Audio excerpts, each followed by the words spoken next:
बहुत समय पहले की बात है। एक राजा था जिसका नाम रघुवीर था। रघुवीर बेहद शांत और दयालु स्वभाव के थे। वह न्यायप्रिय और प्रजा की भलाई के लिए सदा तत्पर रहते थे। उनका राज्य सुख शांति और समृद्धि से भरपूर था, लेकिन रघुवीर के मन में हमेशा यह विचार रहता कि उसे सच्ची शांति कैसे मिले। एक दिन एक साधु उनके दरबार में आए। साधु के चेहरे पर अनोखी शांति थी जो राजा को बहुत आकर्षित कर रही थी। राजा ने उनसे पूछा, मुझे बताइए, इस संसार में सच्ची शांति कैसे प्राप्त की जा सकती है?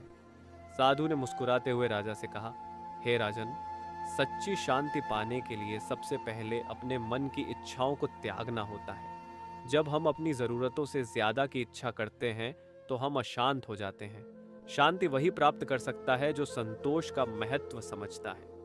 राजा ने साधु की बातों को गहराई से सुना और महसूस किया कि उनकी बहुत सी इच्छाएं अधूरी थीं, जिससे वे अशांत रहते थे। साधु ने राजा को सलाह दी कि वे कुछ समय साधारण जीवन बिताएं और बिना किसी राजसी सुख सुविधा के जंगल में निवास करें।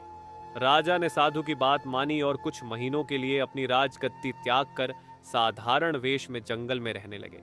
वहां उन्होंने स्वयं अपने लिए भोजन तैयार किया, छोटे छोटे कार्यों में आनंद पाया और हर दिन ध्यान साधना में लगे रहे।